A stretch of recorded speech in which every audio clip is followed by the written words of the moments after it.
Hello everyone and welcome to the second part of a delicious McDonald's Happy Meal video, otherwise known as another Orb Mother video. In the first part we went over the Profit Taker, and today we're taking a look at the Exploiter Orb and everything involved around this second of the Orb Mothers. Now, let's not beat around the bush. You know the drill. These videos are beginner friendly, and therefore, they are covering all the basic info you'll need to know about an encounter and setup required based on my experience. If you have any feedback or opinions of your own that can improve this video or expand on what we discuss, then please leave a comment down below and we'll be sure to take the feedback and help other people with that comment as well. The Exploiter Orb was introduced during the Thermia Fracture event a few months back and brought with her Hildrin. That amazing shield maiden that I definitely don't have a mild obsession with just how thick she is. But if you don't mind me.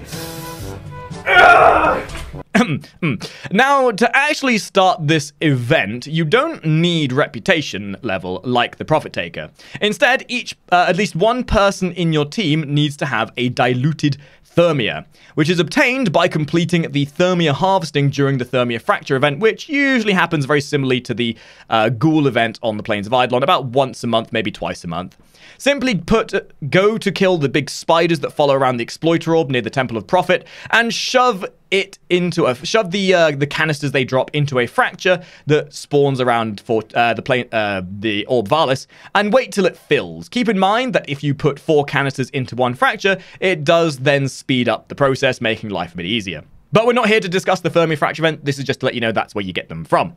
Right off the bat, I think it's worth mentioning that the Exploiter Orb is not necessarily based around your gear, as there is no timer like in the Profit Taker, and there's no real difficulty in killing things or the Orb Mother itself. I mean, even the Orb Mother itself dies rather easily when you actually get round to it. With this giant nightmare fuel-inducing boss, it's more about the execution of the series of events leading up to actually fighting her. However, I can certainly recommend a couple of things that will make life a bit easier for you. Frame-wise, my go-to with this is any frame that can make you run faster or with good survivability will be good. So pick your poison, because frame and weapon-wise isn't really that important, but I generally go with a Slover. The reason for this is threefold. Reason 1 is survivability. You have great survivability with your null stars, giving you up to 85% damage reduction once you've built for the right amount of duration. Reason 2 is crowd control. There are a lot of adds in the small enclosed spaces during the encounter, so Nova's molecular prime makes life considerably easier and will aid your team considerably with controlling the fight. And finally, maneuverability. At several points in the fight, the Orb Mother will either move to a really awkward spot or bring up a wall which prevents you from getting close. Most other frames would not be able to get close or catch up with her at this point, but by using the lovely life hacks that Nova's portals can be used for, or maybe even the mechanic of your operator's dash, you can use these to your advantage to really subvert the encounter a lot. Weapon-wise, you want a good secondary with a decent range and, if possible, good scatter to the shot itself, as you'll be carrying canisters which limit you to using your secondary for most of the fight.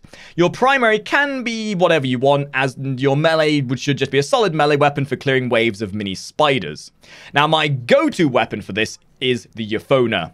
This will be used to explode canisters with the secondary fire, and these canisters are then pivotal to the fight as mentioned earlier. This Euphona also offers high damage for killing the adds and taking out the Orb Mother's exposed segments as well later in the fight. Build-wise, you generally want to look at having multi-shot and crit as your focus, with as many crit damage and crit chance mods as possible, and then preferably radiation as the element type, as with most sentients and big robotic types, radiation is the key factor here. Now on to the encounter itself. Once you've gotten your frames and weapons ready, you then actually get to the encounter itself.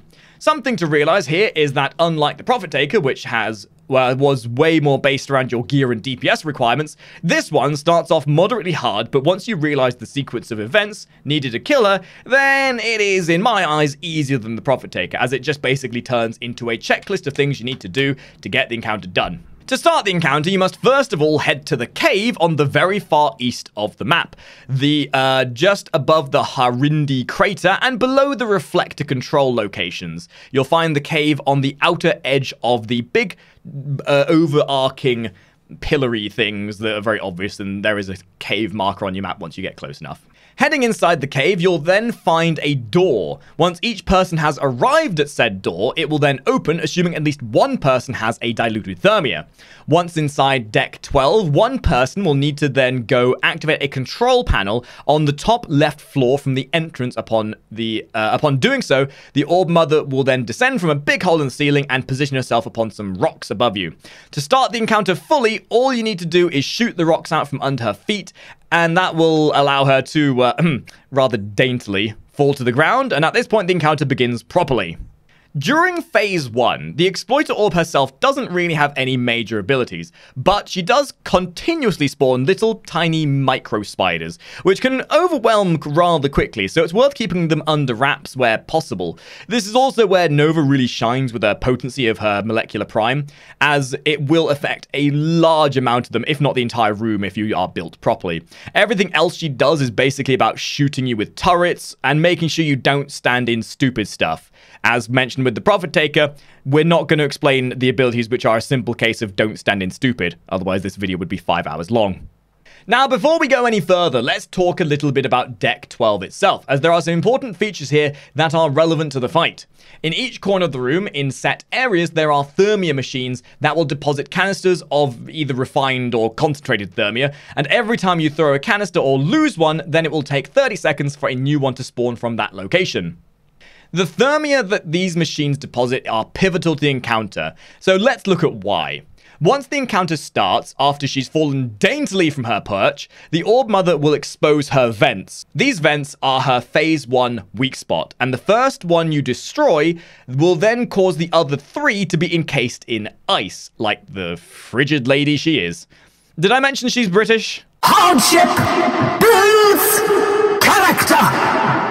So to break this ice, you have to use, that's right, the thermia! With the thermia canisters in hand, holding middle mouse will show you a projectile trajectory. Your canister will then travel across once you release that middle mouse button. And then all you do is you fling it at the frozen segments. During this phase, the Exploiter does the same actions over and over, so the best thing to do is to time up lobbing the canisters between her major movements. The canisters will explode upon impact with the Orb Mother, but this is why it's important to bring a secondary with a good range and scatter, because the canisters can be shot before they impact the boss, and once shot from a further distance, it splatters across a much larger distance and with a much wider radius, which is much more relevant for Phase 2, but can assist you in Phase 1 as well. But if you go for the 2 vents on her butt, you can then actually cleave the explosions of these thermia canisters onto both of them. And there used to be a bug where you could get all 4 of them at the same time. However, I wouldn't recommend doing that if you're kind of new to this encounter. Either way, these canisters are mandatory for continuing and must be used to destroy the vents. Once she loses 2 of her vents, she then goes into a transitionary phase where she tears down the middle of the room and forces players away with a large blizzard that slows and pushes everyone back. She then ascends up into the sky and is normally here for about a minute or 2, or until you kill enough ads to piss her off enough to come down. These ads are nothing to really worry about, they're just your typical canister ads and also little spiders. There's just going to be a lot of them. Alternatively, you can skip this entire phase by, this entire waiting period, by using either Nova's portals or void dashing up to her, as she is technically still attackable in this phase. So whether you wait for her to come down or go up and kill the final vent while she's up there, once the final vent does die, she will then attempt to run away and flee out the hole she came from. This then leads to Phase 2, where you leave through the door you came in and go all the way back outside, where the Exploiter Orb will be waiting for you. One thing to keep in mind is there is a slight latency issue here. For whatever reason, the final door that leads out to her can sometimes be a bit finicky, so you might need to wait a little bit, or if you're really unlucky, it might cause a disconnect. I just thought I'd let you know because this can cause some issues sometimes. Now, Phase 2 is pretty simple. It's a case of rinse and repeat, but let's learn what you have to rinse and repeat to get it done. This is where lobbing thermia becomes vital. Although you won't have access to the machines anymore, you can bring up ones you left from Phase 1 to speed up the beginning of this Phase 2 a little bit. Keeping in mind, when you throw thermia, if you explode it before it hits the Exploiter Orb, this includes Phase 1 as well, it is actually more potent and generally a lot more efficient than letting it actually land onto the Orb Mother. rather, just to give you a little bit of insight as to how the Thermia actually functions. But once you get used to throwing the Thermia, you'll find that your speed in running Exploiter Orbs will actually get a lot better. So the main element to Phase 2 is the Exploiter's heat gauge, shown in the top left of your screen. Everything the Exploiter does in this phase will cause that heat gauge to rise or lower depending on the ability she uses. And the objective is to overheat this cougar of a spider, of a British empress, of a boss, of a thing, of a spider creepy thing. Anyway, but if we leave her to her own devices, she will dump all of this heat into the ground in what is known as a slam fracture, or where she just jams her weapon into the ground and dumps all the heat into the floor and then turns into fractures that appear all over the place. So what we need to do is we need to assist with her heating up. And go figure, this is what Thermia is used for. We're going to cover her in Thermia goo, is what I'm saying. So bear with me on this one. She does have one ability here that's worth keeping an eye on that is actually able to be avoided entirely if you keep your eyes open. And this is the huge wall of fire, or a firewall if you will. You can't actually get through this normally, so you can either cheese it with Nova's portals, which will allow you to get up close and do whatever you gotta do, or you can use other movement teleporting abilities to subvert this wall. Either way, this can prevent you from increasing her heat, and also allow the adds in this fight to engage with their mechanic, which we'll explain in a little bit. Now, every other ability, as with the Phase 1, is a case of don't stand in the stupid. There's a big old mortar, there's a couple of lasers. Just don't stand in the stupid. That's literally all you gotta do. As this phase starts, the Exploiter will be summoning these spider canister adds that have canisters of coolant on their back. If these spiders reach 20 yards of the Orb Mother, they will cover her in her medicine! Yes, because Mother needs her medicine. Look, it's a bit more provocative than it sounds, but who am I to judge? One coolant will lower the Exploiter's heat by 10%, so we need to kill these adds as quickly as possible. Again, this is why Nova is great for crowd control to stop them getting close.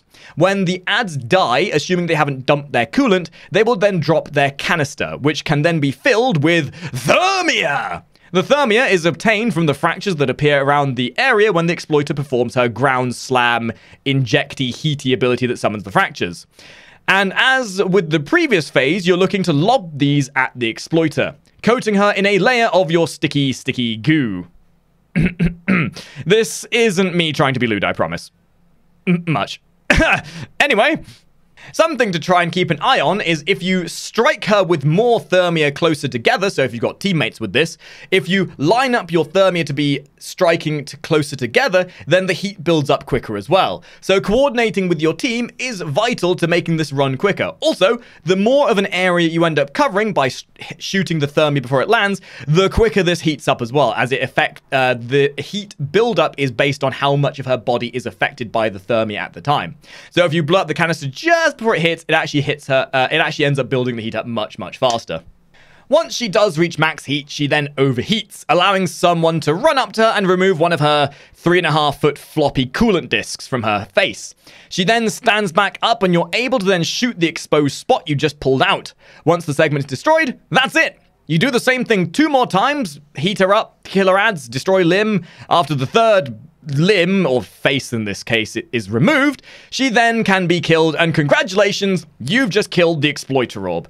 I literally meant it when I said this is rinse and repeat. Once you understand one phase, you've learned all of them. Now, there's definitely a lot more to take in with this fight, as opposed to the Profit Taker.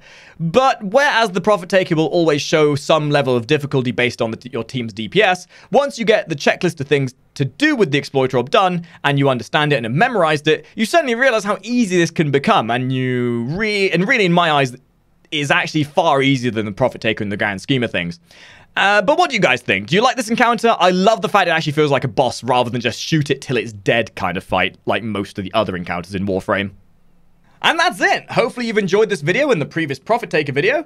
They have been a lot of fun to make, and they have been a bit of a different approach to the way I do guides normally, so hopefully they've been informative in some way or another. Again, they are very beginner-friendly. They're not designed to be the most min-maxy way of doing a guide, but at the very least, I hope they cover enough of the information to get you into these fights, as they can be quite enjoyable, and I'd highly recommend doing them if you're looking to farm credits, or any resources for Fortuna for that matter. So hopefully you guys have enjoyed the video. Maybe consider leaving a comment down below with your suggestions for people to learn more about these encounters that I may have missed, and maybe leave a like, maybe share the video to your pet goldfish possibly, and hopefully I will see all of you top hatters in the next video. Ta-ra!